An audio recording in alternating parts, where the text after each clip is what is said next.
Welcome to another edition of the Go Noles podcast. I'm your host, Gregory McCoy. This podcast is by a fan for fans. I am not a journalist. I am not a reporter. I am not an insider. I do not work for a website. The majority of my content comes from me, in my opinion. Other information comes from the internet. I don't profess to know a heck of a lot about the economics of Florida State football. But I understand why Florida State wants to leave the ACC from a money perspective. They've fallen behind the Big Ten and the SEC in terms of TV money. I don't think that is a ACC problem. I think it's more of they don't put out a great football. Well, not the ACC. The other teams in the ACC, other than Clemson, hasn't really put a great product out there. If Miami was great, this would probably be a different issue. If you could get Notre Dame into the conference in football, this would be a different issue. Louisville came up this year. We just haven't consistently had great football in this conference, and that includes Florida State. I mean, we've only had two really good seasons since 2016, last year and this year. So, I mean, Florida State is a national brand. It's one of the most recognizable brands in college football, but you still have to put a good product out there. And I'm not siding with the ACC. I want Florida State to be great on all fronts, but like I've said before, Florida State is going to make money. So I don't feel sorry for Florida State in terms of revenue. All I care about is the product on the field. And I don't know if being in the ACC affected recruiting. I felt like those high-end prospects, they leverage Florida State to get more stuff from like Georgia and Alabama, the SEC schools. We know the SEC schools have more money than Florida State. We can't, and this was before NIL, okay? Alabama and Georgia was continuously getting the big prospects, the best prospects. They have the money.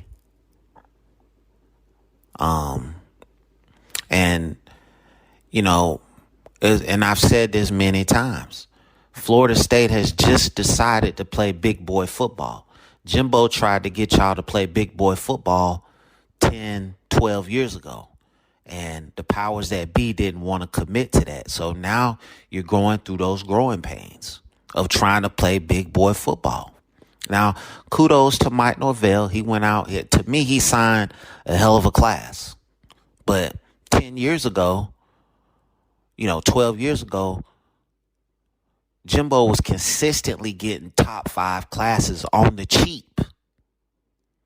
He wasn't paying what Georgia and Alabama is paying now for those prospects.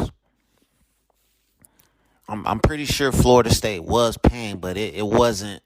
I think you were getting those type of prospects based on Jimbo and Brewster and just those guys just being hell of a recruiters.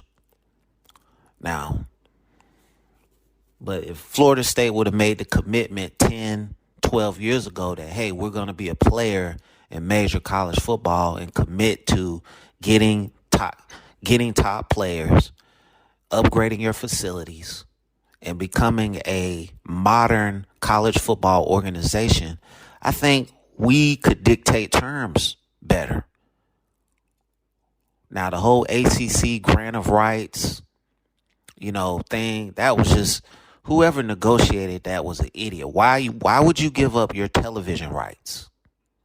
The universities. Why would you give up your television rights? That was just a dumb deal, period. So I blame the universities on that. You gave the ACC your rights to broadcast your games. until 2036. So yeah, you can exit the conference for 120 million, but the ACC is still going to broadcast your games. So I don't understand, again, why you negotiated that deal. That was a bad deal.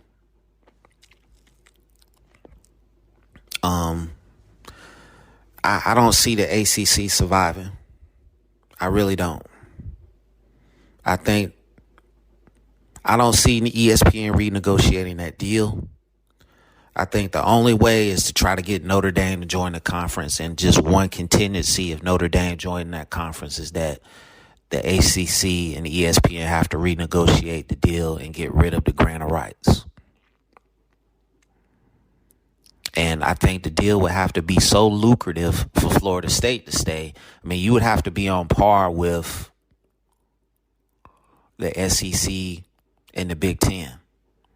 Notre Dame is the only school that can save the ACC, man. Unless you have an out of this world season by Miami next year, which I don't see happening. But Miami would have to put several of those seasons together. I don't think 1 year of great football is going to be able to get Miami to come to the table and say, hey, we want a bigger slice of the pie. Miami has been mediocre for some time now.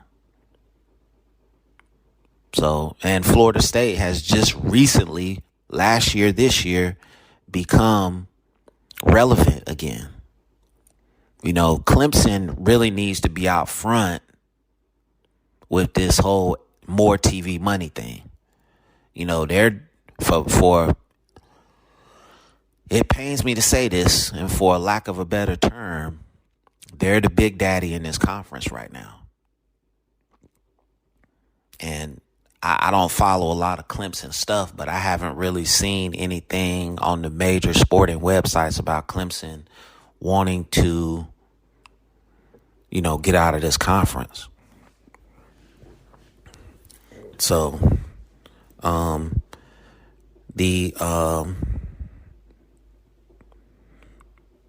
so that's it for the business side of Florida State. The on-the-field product, I don't think we're going to beat Georgia in this Orange Bowl.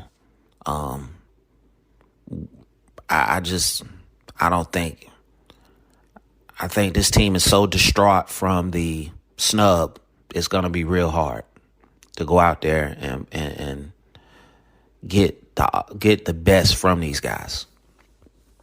If you're Mike Norvell, you're playing with house money, because I think you're a couple of years ahead of schedule. I didn't have you going undefeated this year. You went 10-2, 10-3 last year. I was looking at maybe 10-2, fringe ACC championship. If you go back and look at or listen to some of my episodes from this season, that's what I was predicting. I was not predicting 13-0 fringe national championship contending team. So I think he's a couple years ahead of schedule. You have to get in the portal now.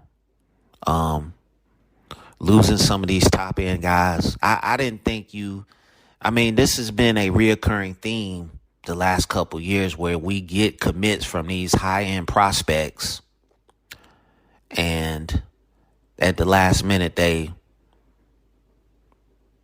pull away or go somewhere else. So to me, they're just leveraging Florida State. That's to get more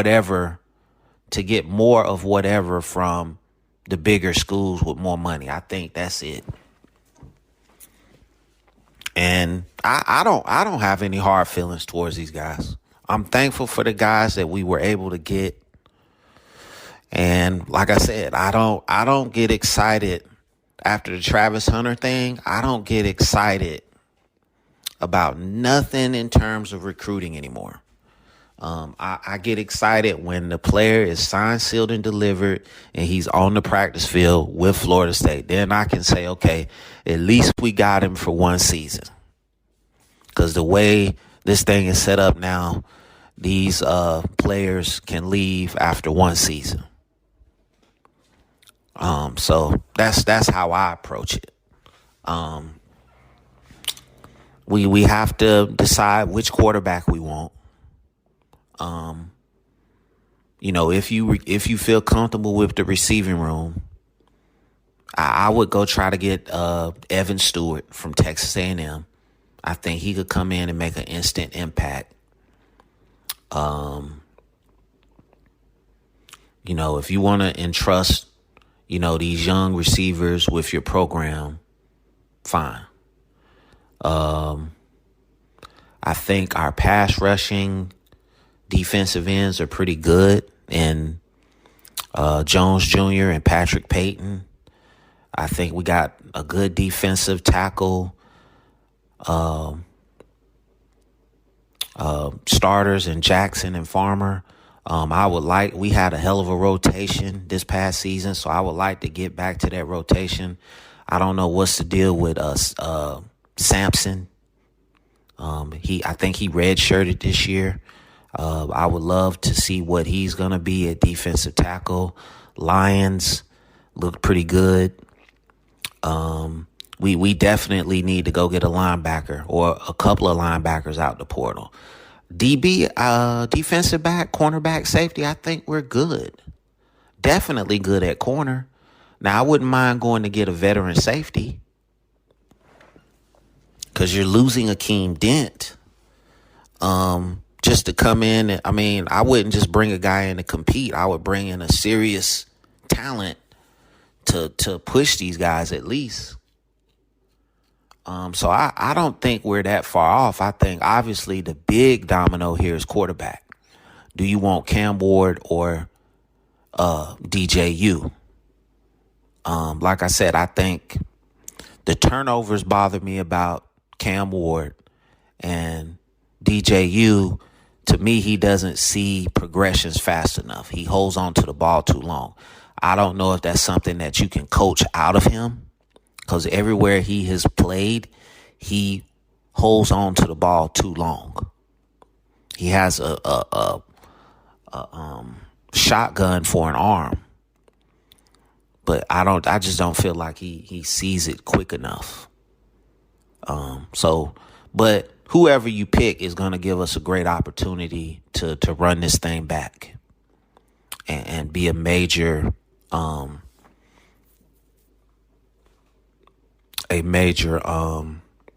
player in the ACC. It's the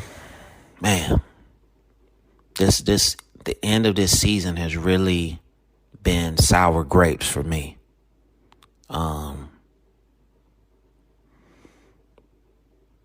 Especially, first starting out with the Jordan Travis thing, then the CFP snub. So when you're faced with adversity, to me it's an opportunity to get better. Whatever adverse conditions that you put yourself in or that are thrusted on you, you have to, nobody's coming to save Florida State. Florida State has to save Florida State. And that's the team, the coaches, the fans, the boosters. You know what I'm saying? If we want to get to where we want to be in terms of college football, we have to do it. And, that's really it. Like I said earlier in the show, a bigger commitment to football, 10, 12 years ago would have paid off right now, and it's the powers that be put Florida State in this position. So, we have to find a way to get ourselves out. I just don't think that Florida State commends the respect that it commended 10, 12 years ago. Now, certainly, if we had been a consistent power from our last national championship until now, I think, a lot of what we say or trying to say now would carry a little bit more weight. But we haven't been putting a good product out on the field consistently in comparison to an Alabama or Georgia or an Ohio State or a Clemson, for that fact. They've put out better products. So what they say is going to carry a little bit more weight than what we say. And I don't know, man.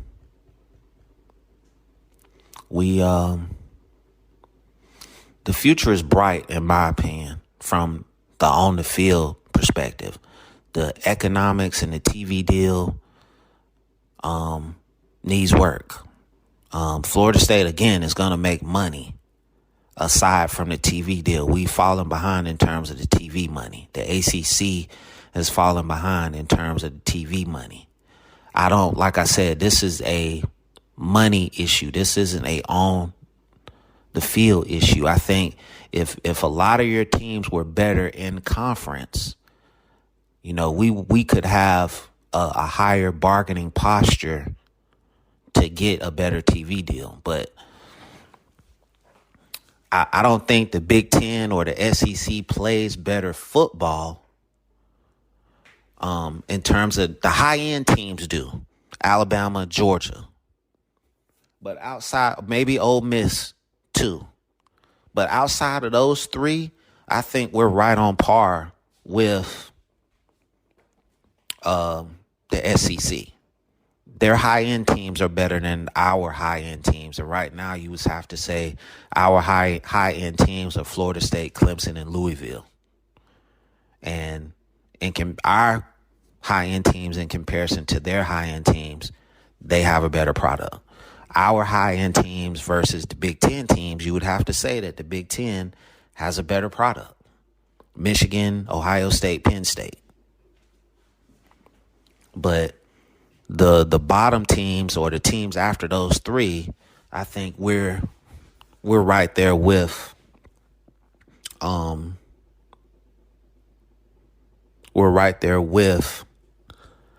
those other two conferences.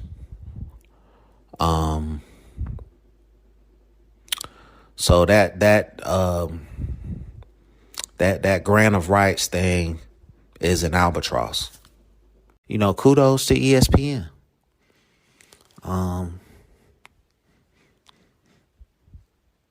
So Florida State, it's just a question of, can you put out a better product? Okay, you're going to have to try to run this thing back. You're going to have to try to, be a better team on the field offensively. I never get too excited when it comes to recruiting. I mean, we're talking about, teenage young men that probably got 100 people tugging and pulling at them. So I can't even imagine what that's like. So, you win some, you lose some. I think overall, just looking at this class is very good. I don't really follow these guys to sit here and say who's going to make an impact on day one. But I will say this, the running back, Cameron Davis, he looks like he can be a impact player day one just from his body type. Like, he looks like a college football running back right now. He kind of reminds me of Frank Gore. Like, he's 5'11", 205. He looks like he can play right now. So I'm very anxious to see him. Now, outside of that, maybe Charles Lester III could come in and do something for you. I don't know. I'm not really in depth with college football recruiting just because, like I said, I'm a middle-aged guy, and it's just, it's a lot of energy that I just don't have to be getting on the internet watching kids. Like when they get to Florida State and it's signed, sealed, and delivered, and they're practicing and they're playing in games, that's when I make my evaluation. I think we have to get a quarterback. I just don't feel like Tate is going to be the answer. Now, going into this Georgia game in the Orange Bowl, you have nothing to lose. So there's no need to come out and play a conservative ball control game. You need to come out there and just let it rip and let Tate, let's see if Tate can be the guy. You know, I think that's ultimately what you've invested 4 years in the Tate Rodemaker. Let's go out. He's going to be playing against some very good competition in Georgia. Let's see what he can do. You know, Destin Hill, Hakeem Williams, all them guys. Let's see what they can do, man. So I think with adversity comes opportunity. With adversity comes, you know, a challenge to get better. And not making the playoffs certainly hurts. Still hurts, will always hurt. You know, this playoff thing reminds me of 1997 against the Florida Gators. I felt like we gave away a chance to be in the national championship that year. I'm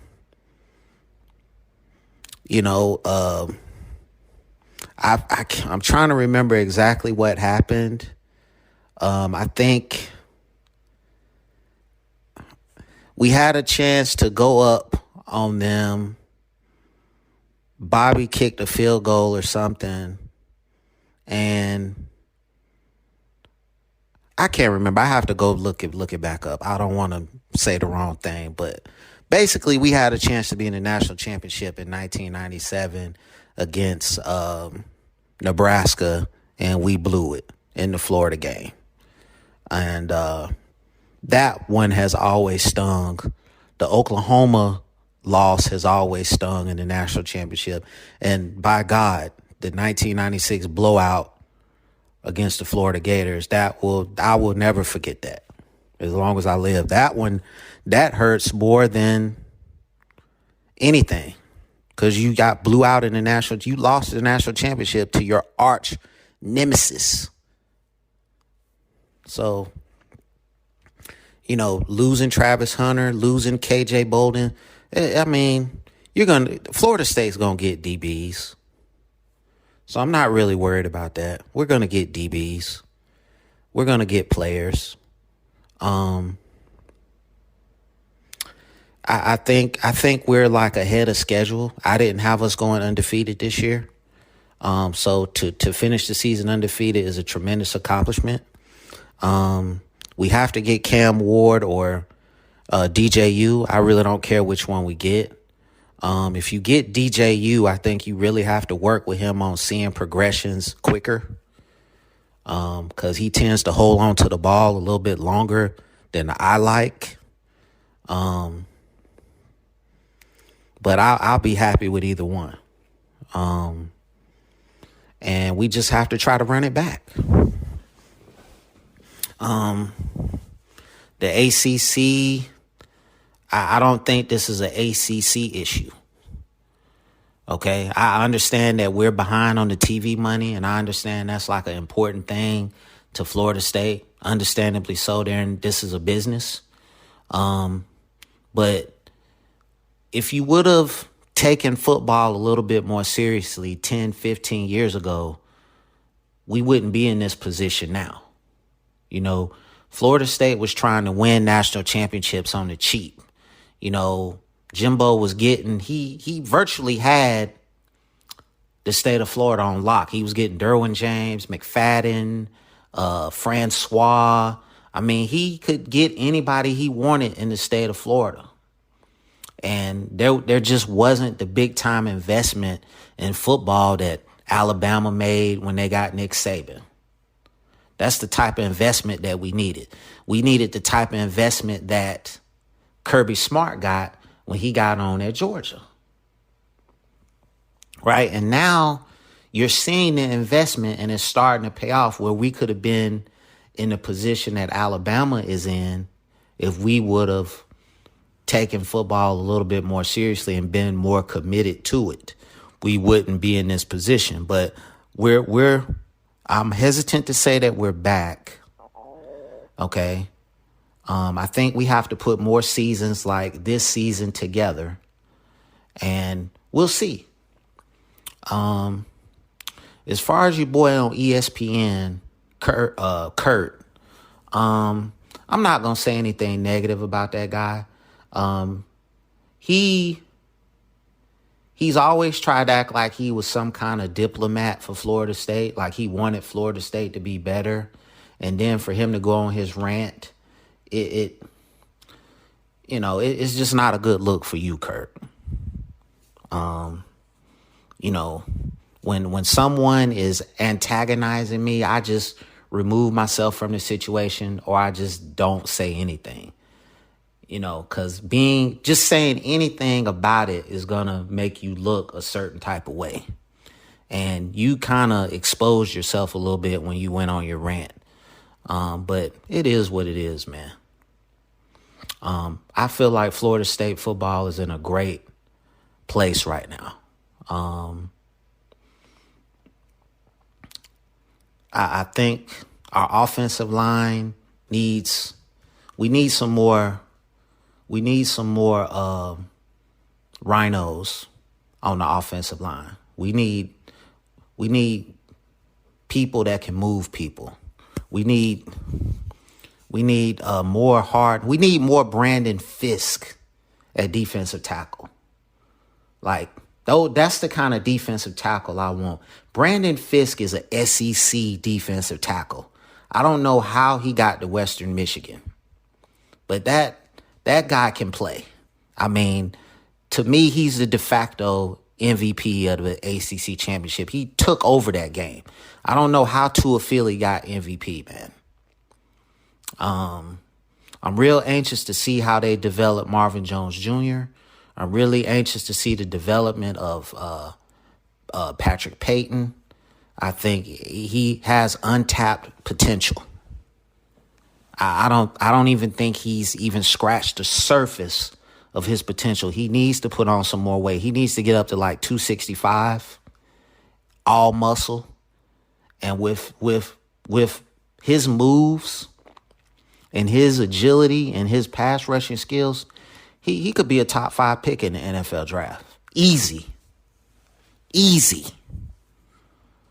But he doesn't have a motor. If Patrick Payton had Brandon Fisk's motor, man, you might be talking about the best defensive end in the country, best defensive player in the country. Or if you gave Brandon Fisk, if you could put Brandon Fisk's mentality inside of Patrick Payton, I think you would really have one of the better players in this country, man. But like I said, I feel really good about the defensive back room. So I feel really good about special teams. It's really about quarterback and offensive line. The only Cam Ward game I watched was against Colorado, and that wasn't even competitive, so I can't really. And I watched Washington State against Washington. I think Cam Ward sees progressions a little quicker. So, like I said, I'll take either one of those quarterbacks. But Florida State football is in a great place, man. So, I've really enjoyed this season. It didn't finish the way I wanted it to finish, but like I said earlier in this podcast, if you would have told me that at the end of the season we would be undefeated and be ACC champs, but we wouldn't be in the playoff, I would take that in a heartbeat. So it's disappointing, but you just got to appreciate the journey. 3-6, 5-7, 10-3, 13-0. You have to appreciate the journey. And Mike Norvell said that we were going to get to this point, and he's lived up to it. So kudos to the coach, head coach, kudos to the coaching staff. And hopefully, we can be in a better position next year going into the 12-team playoff. Hopefully politics won't play a factor in that, and we can compete for a national championship. I've enjoyed making these podcast videos. I'm going to continue to do it. And please, if you like what I'm talking about, rate, review, subscribe. The podcast is available on YouTube. It's available on all podcast platforms. As always, go Noles.